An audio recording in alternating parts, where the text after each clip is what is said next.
Depuis environ 30 ans, la louange connaît une croissance exponentielle dans les communautés chrétiennes, en francophonie notamment. Dans les années 80-90, la musique ne se consommait pas de la même manière qu'aujourd'hui et l'Église a aussi été touchée par l'influence énorme qu'a eu la musique au niveau sociétal.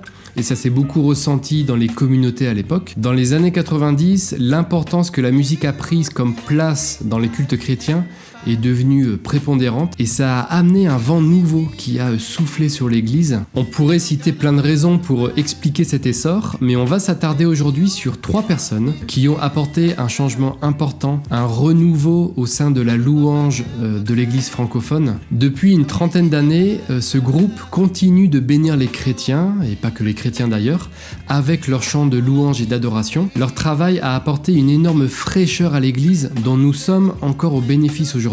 Parmi les auteurs francophones de chants chrétiens, ils font partie, je pense, des plus réputés. Si vous êtes chrétien, vous connaissez au moins un chant de ce groupe. Aujourd'hui, je vous raconte l'histoire du groupe EXO.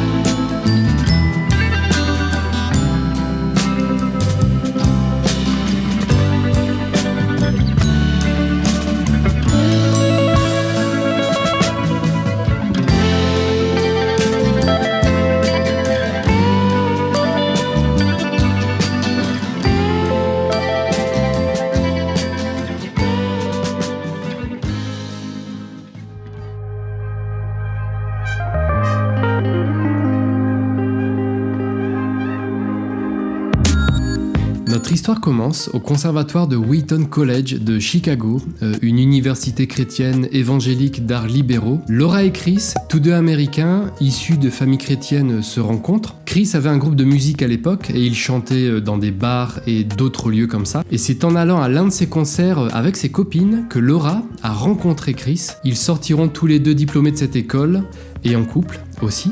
Laura, depuis toute petite, a toujours aimé la musique et la danse. Son père était militaire, ce qui fait qu'elle a passé son enfance pas seulement aux États-Unis mais à plusieurs endroits. Adolescente, alors qu'elle vit sur une base militaire en Allemagne, elle voit un groupe chrétien chanter et à la fin de ce concert, elle prend la décision de consacrer sa vie à Dieu. Chris, quant à lui, a grandi en Afrique du Sud. Il est fils et petit-fils de missionnaires protestants qui ont beaucoup œuvré dans des pays d'Afrique. Et lors d'un voyage missionnaire avec son grand-père, justement, il a vécu un moment particulier où, sentant que son grand-père lui passait le flambeau pour continuer à proclamer la bonne nouvelle de l'évangile, Chris a prié pour savoir précisément comment servir Dieu. Et là, il a eu la conviction, comme si Dieu lui demandait ce que lui souhaitait faire pour le servir, ce à quoi Chris a répondu qu'il voulait composer des chants pour Dieu et les chanter partout dans le monde avec une épouse qui partage la même vision. Si ça, c'est pas un exaucement de prière, je ne sais pas ce que c'est. Une fois mariés, Laura et Chris ont eu un groupe de rock aux États-Unis. Ils ont sorti un album, plus axé rock, pas encore louange. Et à l'époque, ça a été plutôt bien reçu, au point que des producteurs et des personnes dans le milieu de la musique les ont contactés. Des personnes de Nashville, dans le Tennessee. Alors si ça vous parle pas trop, Nashville, c'est un lieu très réputé dans le milieu de la musique folk-pop américaine, et notamment pour les artistes chrétiens. Donc ils ont reçu une proposition assez sérieuse et prometteuse. Cependant, Chris et Laura ont compris que ce que Dieu leur a placé sur le cœur, c'était que le monde a besoin de la louange. À Nashville, il y avait sans doute déjà beaucoup de groupes chrétiens et ils n'étaient pas appelés à cela. Ils ont alors décliné les propositions. Ce ne sera que quelques années plus tard qu'ils sont pleinement entrés dans leur vision en se retrouvant hors de leur pays d'origine.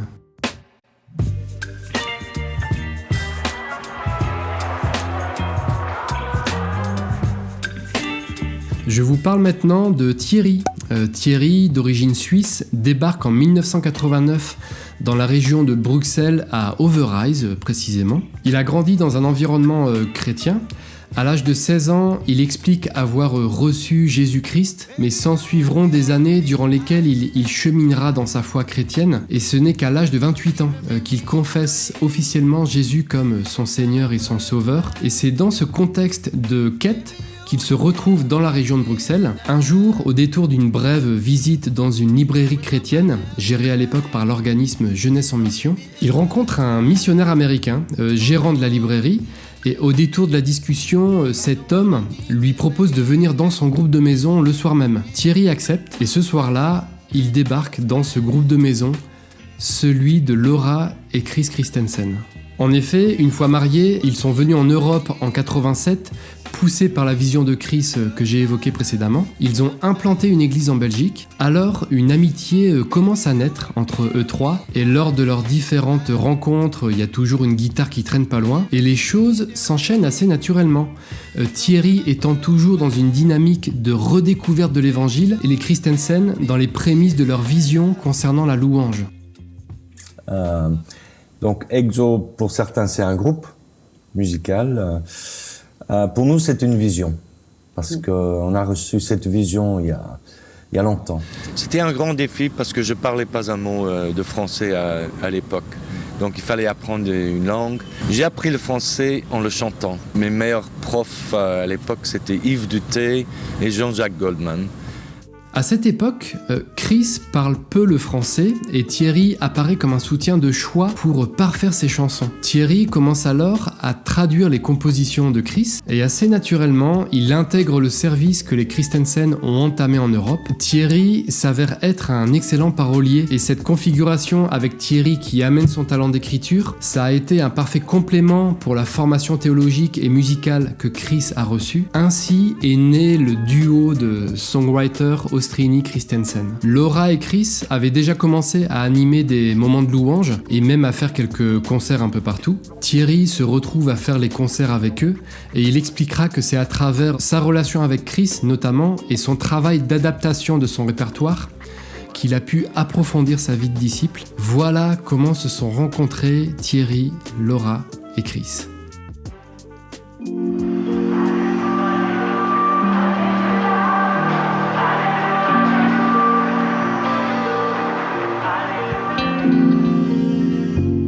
En passant en Europe en 1985, donc les Christensen n'y étaient pas encore installés, mais Dieu leur a parlé à ce moment-là. Et il y a un travail à faire ici, en Europe. Il y a des frères et sœurs pour lesquels il y a des choses à reconstruire, des cœurs blessés depuis plusieurs générations. Dans la vision de Chris, il y avait cette idée de venir reconstruire sur les ruines spirituelles en Europe, parallèle avec les ruines physiques de l'après-guerre. La vision du groupe, au début de leur aventure, a été formulée en ces termes. Un peuple rassemblé comme un seul corps dans l'expression d'une adoration grandiose. Rassembler l'Église dans l'unité par la louange et l'adoration. Le groupe va tirer son nom d'un mot grec qui signifie « hors d'eux » et qui précise ainsi que leur mission s'étend en dehors des 4 murs de l'Église pour amener les gens dans la présence de Dieu. Et ce mot grec, c'est « exo ». Hors du confort et du conformisme, hors des idées reçues et des préjugés, hors des frontières culturelles et dénominationnelles. J'ai pu en parler un peu avec Thierry, je vous propose de l'écouter. Mais quand on se rencontre, moi ma vision c'est hors de. Enfin, c'est pas pour m'approprier le label EXO, mais en l'occurrence hors de, c'est je viens de découvrir l'évangile et je n'ai qu'une chose en tête, c'est de le faire découvrir à ceux qui m'entourent. Mes amis, ceux que j'ai laissés derrière moi en pliant le genou devant le Christ, et ça ne me quittera jamais. Les 3 membres du groupe ont été placés hors de leur pays d'origine. Chris a quitté l'Afrique du Sud, Laura a quitté les États-Unis, Thierry a quitté la Suisse, et ils se sont retrouvés à Bruxelles. Notre église est grande. L'église de Jésus-Christ est grande. Ça traverse les frontières.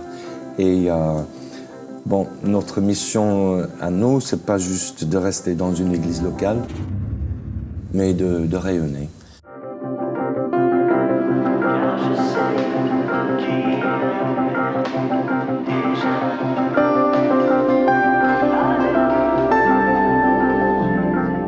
Leur chanson commence à obtenir une certaine audience. Au fil des rassemblements, des cultes et des concerts, quelque chose naît, un enthousiasme, un engouement pour cette fraîcheur d'adoration qui envahit l'église avec un grand E. leurs chansons amènent un certain lot de nouveautés. Quelque chose détonne et revigore les chants de louange jusqu'alors essoufflés par un poids traditionnel, un héritage ancien qui semblait ne plus nourrir et réjouir l'Église suffisamment. Le groupe fait tout pour apporter de la joie à travers ses chants. À l'époque, le répertoire des chansons chrétiennes n'était pas celui qu'il est aujourd'hui. Par exemple, il n'y avait pas ou peu de chants sur le combat spirituel. De plus en plus, les personnes les sollicitent et leur demandent quand vont-ils faire un CD. Alors pour les plus jeunes d'entre vous, voici à quoi ressemble un CD. Et de ces sollicitations, Laura, Chris et Thierry vont commencer à travailler sur un projet, un album. Le titre est trouvé, ce sera Éclat. Ils ne le savent pas forcément encore à ce moment-là, mais ce sera le premier volume d'une longue série. Nous sommes en 1995. C'est véritablement là les débuts d'Exo. Éclat, volume 1, le premier album, enregistré à Bruxelles. Cet album s'ouvre sur le titre Hosanna, ça s'ouvre a cappella, comme un symbole, l'intention du groupe étant notamment de faire connaître Dieu, d'amener l'évangile. Le terme Hosanna, ça signifie sauve, ou sauve s'il te plaît, comme un cri à Dieu. À travers leur musique, le groupe espère amener un peuple nombreux à la louange et au salut. Hosanna, Hosanna,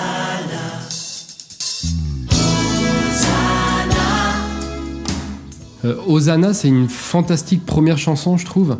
C'était sans doute le meilleur choix pour entamer la série des albums Éclat. Les paroles invitent le peuple à la louange et à faire un accueil joyeux et animé pour Dieu. C'est une parfaite introduction pour Exo. Cet album est impressionnant de par tous les classiques qu'il contient. Si vous êtes habitué au moment de louange au sein des églises francophones, vous avez sans doute déjà chanté Bénis l'Éternel mon âme ou encore Éternel notre Seigneur. C'est aussi sur cet album qu'il y a peut-être la chanson la plus emblématique du groupe, à savoir Ta bienveillance. ta bienveillance, ô Éternel, vaut mieux que tout ce que j'ai vu. Ma délivrance est sous ton aile, sur le rocher de ton salut.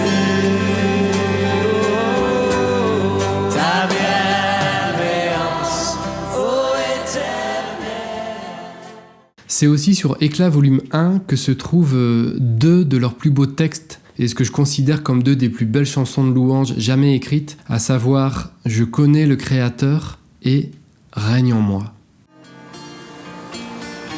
Je connais le Créateur du monde. Ses merveilles, ses bienfaits m'inondent. Celui qui sait compter les étoiles, c'est aussi se pencher sur mes pas. C'est aussi se pencher sur mes pas. Sur cet album, il y a aussi la chanson Je suis né pour te louer. Cette chanson, elle est sublime, je trouve que c'est un monument, elle est énorme cette chanson, avec la très belle voix de Laura.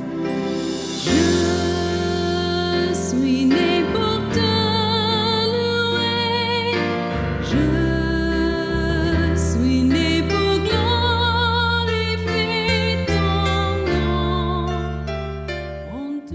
Une autre chanson que je trouve énorme et merveilleuse, je le disais tout à l'heure, c'est Règne en moi. Le texte est surpuissant. Je trouve que c'est une chanson qu'on ne peut chanter que les bras tendus vers Dieu. Libre de nos chaînes, nous marchons vers toi. Ta main souveraine affermit nos pas. Les chansons écrites pour être chantées, pas juste pour être écoutées. Il y a quelque chose qui se passe quand nous chantons ensemble. Parmi les musiciens, choristes et techniciens talentueux qui entouraient le groupe, il y avait notamment Steve Thompson, qui a participé activement à la production musicale de toute la série Éclat. C'est un ingénieur du son, et il a travaillé notamment avec Delirious, et sur les albums d'Exo, il leur faisait aussi des claviers et des arrangements. De ce premier album, d'autres vont sortir, une notoriété va s'installer sur le groupe Exo. Ce premier album est une réussite, mais il y a eu aussi à l'époque des moments moins évidents.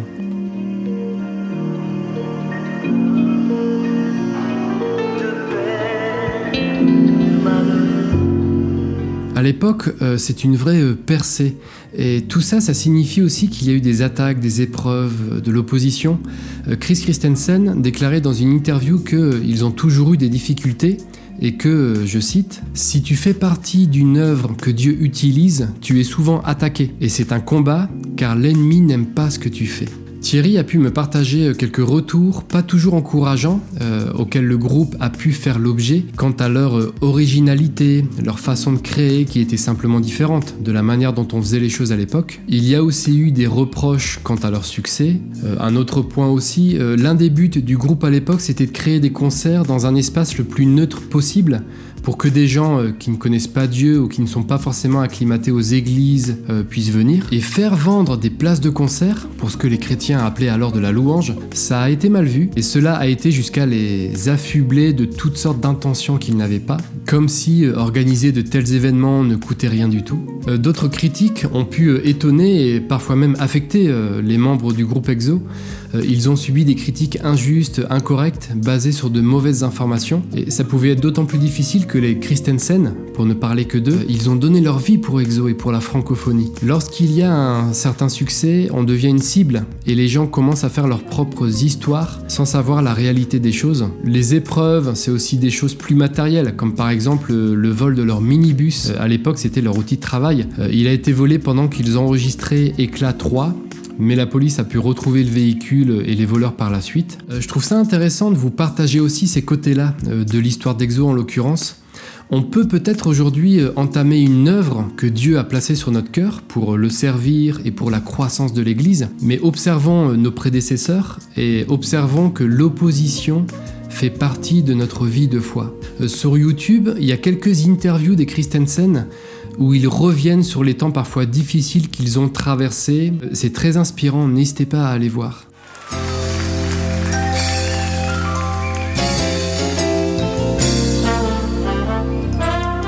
Éclat volume 2, que voici, sort en 1997. Là encore, le public est au rendez-vous et nombre de classiques se trouvent sur cet opus, tels que De mon Seigneur, Digne es-tu, Agneau de Dieu, Il est Seigneur ou encore Bondissez de joie. Sur la pochette d'Éclat volume 2, on voit une rivière qui coule, avec une foule à l'intérieur, donc ça symbolise les gens qui viennent à Christ, ça symbolise les nations du monde, la francophonie qui s'approche de Dieu. Cet album permet de confirmer plusieurs choses. Cet album permet d'asseoir le style authentique et inimitable d'Exo, de la voix aussi de Laura Christensen et du duo de songwriter Ostrini Christensen. J'ai pu poser la question à Thierry sur comment ils créaient tous les deux, et voilà ce qu'il m'a répondu. Deux exceptions près, c'est toujours ensemble qu'on a écrit. Donc les gens pensent qu'en effet je fais les paroles, Chris fait la musique, mais en l'occurrence on fait les deux. À part sur Je suis né pour te louer, qui est une compo de Chris, adaptée par quelqu'un que je ne connais pas en fait, mais qui n'est pas de mon fait. Et Ta bienveillance, où j'ai fait les paroles et Chris a mis la mélodie dessus. Sinon pour tout le reste, je participe à la compo, il participe à l'écriture. À ce moment-là, leur style devient reconnaissable, rien que par certains titres comme Je jubile et Je ris. Ce ne sont pas des mots qu'on a l'habitude de voir dans des chansons de louange. L'album Éclat 2 s'ouvre sur un titre a cappella, comme sur Éclat 1, et c'est Je lève les yeux. Je lève les yeux vers le Dieu de mon salut, du haut des cieux. Il voit ma peine, il étend sa main quand la mienne s'est perdue et me ramène. Je m'arrête sur la chanson Abba Père, qui est assez significatif de ce que EXO a pu amener dans ces années-là. Dans leur musique, il y a l'aspect théologique que le trio a toujours voulu transmettre, et les paroles de leurs chansons sont pleines de vérités bibliques qui sont formulées brillamment, mais en plus de cela, ils sont parvenus à proposer des chants joyeux où ont été privilégiées des formules mélodieuses en jouant sur les syllabes, sur la musicalité des mots, sur les répétitions, avec une prosodie. Et quand on observe toutes leurs chansons, il y a une variété exceptionnelle. Et donc pour revenir à Abba Père, je vous en mets un extrait, ça donnait ça.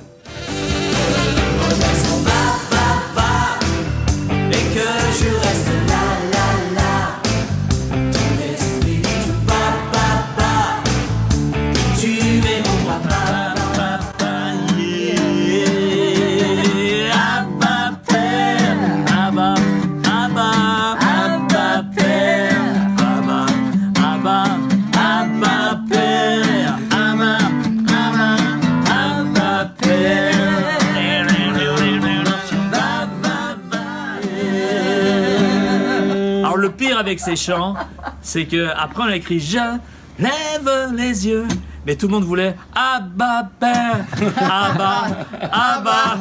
On l'avait écrit en 5 minutes, l'autre il nous a pris des heures, des jours. Et celui qui marche c'est Abba Père quand même. Voilà, c'est ça. Classique. C'est la vie, la grâce. Sur cet album, il y a aussi la chanson Il est Seigneur, avec l'un de leurs textes les plus victorieux et les plus réjouissants. Ce que l'on chante dans cette chanson, c'est vraiment quelque chose de surpuissant. J'aime beaucoup cette chanson, c'est une de mes préférées.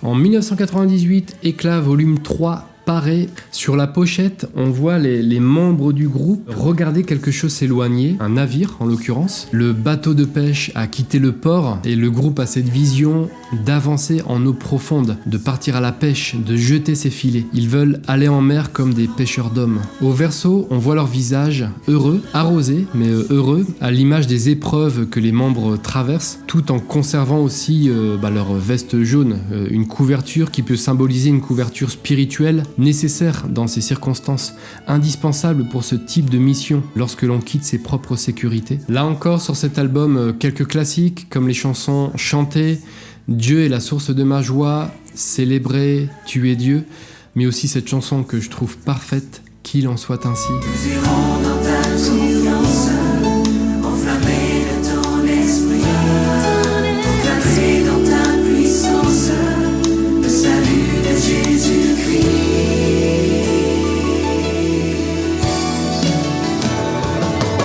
Nous serons face ce temple, ce palais où tu demeures, où ton cœur de Père nous comble de sa grâce. Et nous serons plein d'épouse que ton amour a choisi, le parfum de ta vie, le parfum de ta vie. Je souligne aussi un titre assez singulier de par un texte poignant, intime aussi je dois dire, c'est le morceau Pardonne-nous. Cette chanson c'est une confession des manques, des fautes du peuple de Dieu. Cette chanson c'est l'église qui s'humilie devant Dieu. C'est à mon sens une chanson très importante du répertoire du groupe. Pour ce péché où l'on retourne,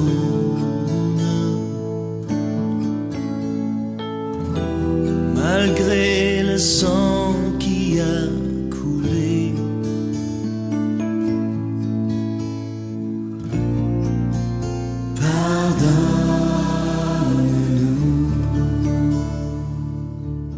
J'en profite pour vous demander à vous, quel est votre ou vos titres préférés d'EXO.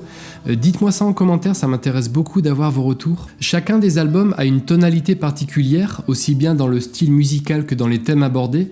En ce qui concerne Éclat 3, ce sont les thèmes du pardon, de l'unité et de la relation à Dieu le Père. Thierry déclare que Éclat 3, c'est un petit peu l'apogée de ce qu'ils avaient à dire. Éclat volume 4 sort en 2000. Cet album a été enregistré en Martinique et en Guadeloupe. Thierry m'expliquait que c'est un autre apogée, artistiquement parlant cette fois-ci, parce que sur cet album, les styles se mélangent et musicalement c'est extrêmement bien construit. Sur cet album, il y a notamment la chanson « Si tu veux le louer », qui est l'une des plus dansantes et des plus festives du répertoire du groupe.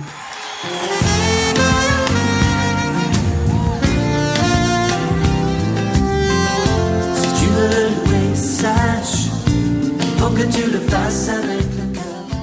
Après la parution de Éclat 4, c'est à cette époque que Thierry ressent qu'il commence à atteindre ses limites.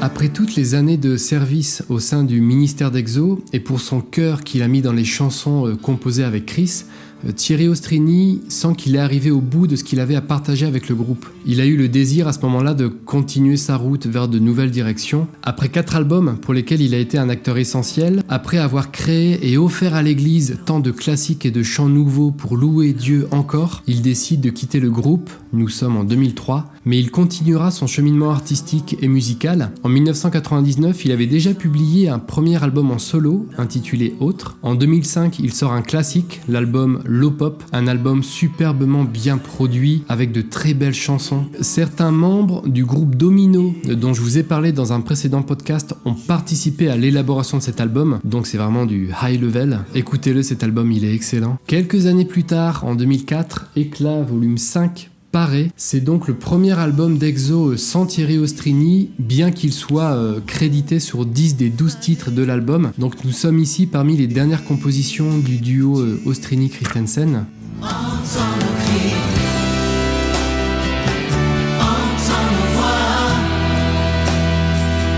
par ton esprit, révèle-toi. Par la suite, Chris et Laura ont continué leur vision. Le dernier CD dans la série Éclat, c'est Éclat d'Afrique, le 6e volume sorti en 2006. Cet album a été enregistré en Côte d'Ivoire pendant une période où le pays a connu la guerre et Chris a été inspiré d'écrire toutes les chansons de cet album, parmi lesquelles plusieurs ont eu un impact profond sur le peuple ivoirien. Suite à Éclat d'Afrique, Chris et Laura ont pris du recul pour chercher de nouvelles sources d'inspiration. Ils ont traversé un temps de repos, de difficultés aussi. En interview, ils ont partagé un peu que cette période n'a pas été évidente avec diverses épreuves. Chris explique aussi qu'il a eu un temps où il a redéposé le ministère Exo au pied de Jésus parce que ça lui appartient et seul Dieu conduit la suite et seul Dieu peut parfois dire stop. Mais Exo ne s'est pas arrêté là. Le dernier album est sorti en 2017, il s'appelle The Way. Ce sont 15 nouveaux titres sur les derniers instants de Jésus sur terre, du jardin de Gethsémane jusqu'à la résurrection. La sortie de l'album est suivie d'une tournée dans toute la France. Avec The Way, le groupe nous invite sur ce qu'on appelle le chemin de croix de Jésus, ce chemin qu'il a traversé. On peut s'identifier et vivre ce parcours. En tant que chrétien, on souffre différemment que si nous n'étions pas chrétiens, et c'est ce que Jésus nous a montré. Il y a sur cet album des pistes de réflexion profondes et importantes. Et d'ailleurs, cet album The Way est accompagné d'un livre sur lequel c'est écrit Méditation. C'est comme un livre audio avec les paroles et le CD à l'intérieur. Tous les textes sont l'œuvre d'une poétesse, Anne Piron. Chris Christensen a mis ses textes en musique. La pochette de cet album est très belle. Et c'est l'œuvre de Laura qui est aussi quilteuse, c'est-à-dire qu'elle réalise des patchwork. Elle en a créé un pour chaque chanson, pour chaque étape du chemin de croix, du chemin de la passion de Jésus. Lors d'une interview en 2018, le couple expliquait que The Way c'est comme une parenthèse. Chris partageait notamment qu'il était en train de connaître un printemps créatif où il écrivait un chant chaque matin et qu'il avait plus de 200 chants de côté. Et donc, et ça c'est une bonne nouvelle, peut-être un album Éclat pourrait être envisageable.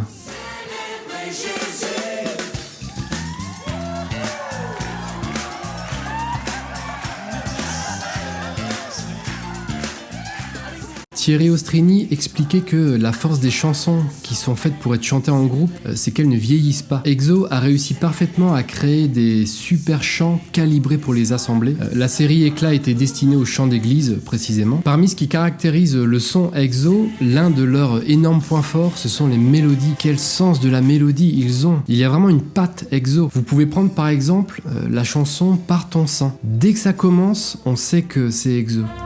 Par ton sang vers toi j'avance, saint de ta puissance, fort de ta présence à chaque pas.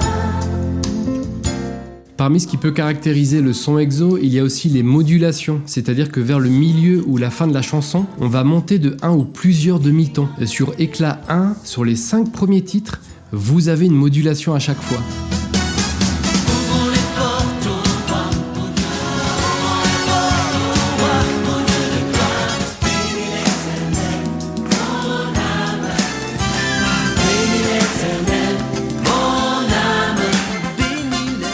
Je trouve ça brillant parce que c'est dans la progression du chant, c'est toujours juste, joyeux.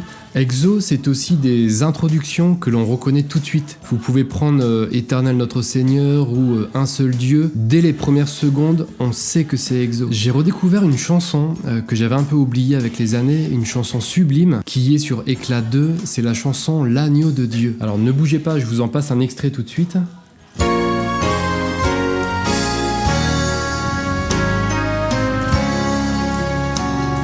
Tout est beau dans cette chanson. Vous avez l'introduction qui est super belle et reconnaissable tout de suite. La mélodie est super belle et bien ficelée et le texte est vraiment très beau. Puisque ton cœur a connu la misère, puisque tes larmes ont coulé,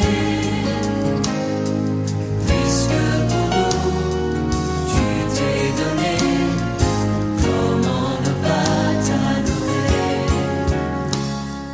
Au niveau de la production musicale, je pourrais faire une vidéo réaction, mais ça durerait des heures. Dans cette vidéo, je me suis arrêté sur certains arrangements excellents, mais il y a vraiment un travail d'une grande qualité. Au niveau des musiciens, des choristes, des ingénieurs du son, de la production globale, il y avait un super beau travail au niveau des choristes. Les exemples abondent. Le groupe prenait vraiment le temps de construire leurs morceaux et d'y apporter beaucoup de soins et des arrangements recherchés. Pour en avoir parlé aux musiciens autour de moi, globalement, Exo, ça met tout le monde d'accord. Et concernant les chœurs, par exemple, vous pouvez prendre la chanson Abba Père. Tenez, je vous en passe un extrait. Ou un autre exemple, brièvement, je vous passe un extrait de la chanson Emmanuel. Regardez, concentrez-vous sur les chœurs.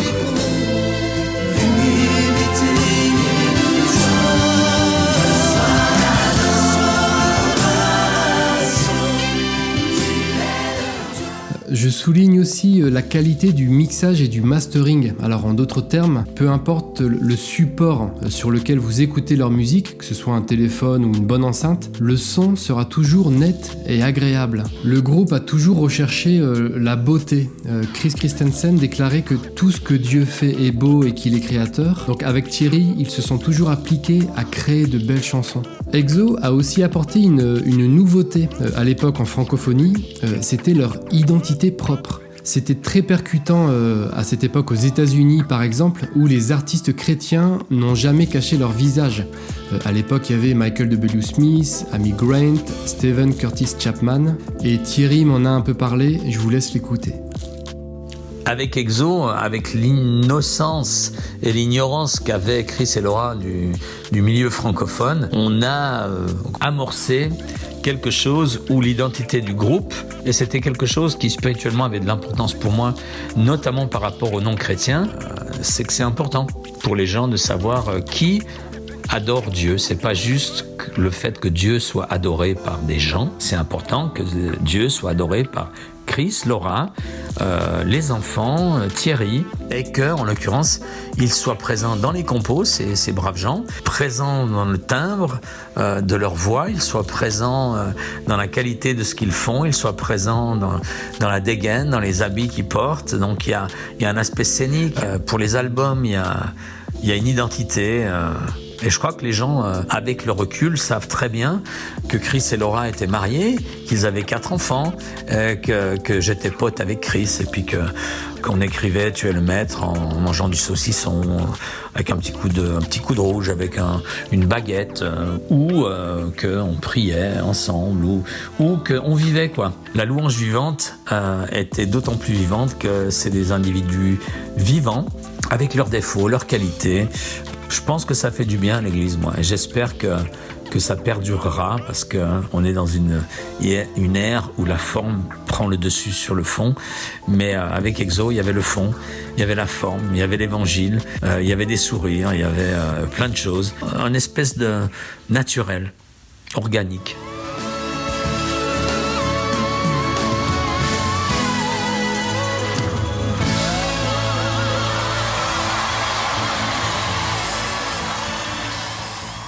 Exo, c'est l'histoire d'une personne qui avait une vision précise et qui a su s'entourer pour la développer et qui gardait la foi que cette vision allait prendre vie, se concrétiser pour glorifier Dieu toujours plus. Vous pouvez aller écouter des interviews de Laura et Chris sur YouTube, on en trouve pas mal. Hormis le fait que quand ils chantent tous les deux, il se passe quelque chose, c'est aussi très édifiant quand ils parlent et on est vraiment béni de les avoir comme un couple modèle, je trouve, pour l'Église.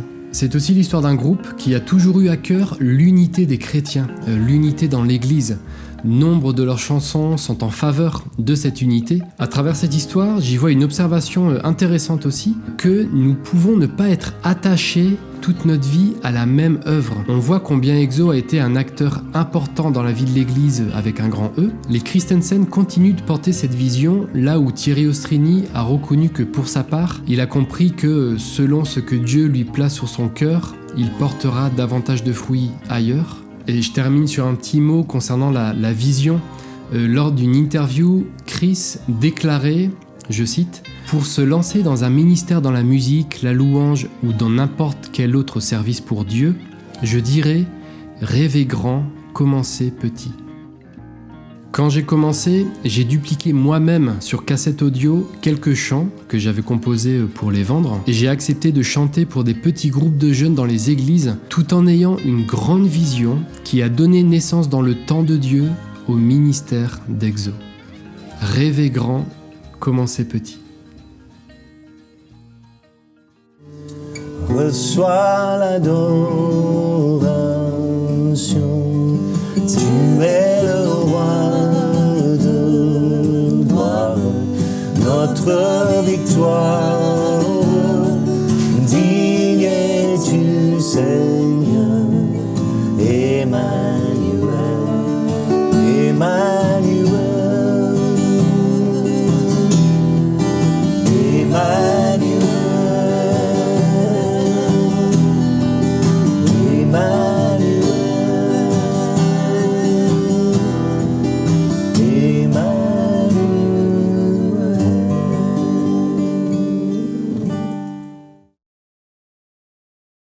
J'espère que cette vidéo vous a plu. Un grand merci à Thierry Ostrini, auprès de qui j'ai pu avoir la majorité des infos concernant Exo.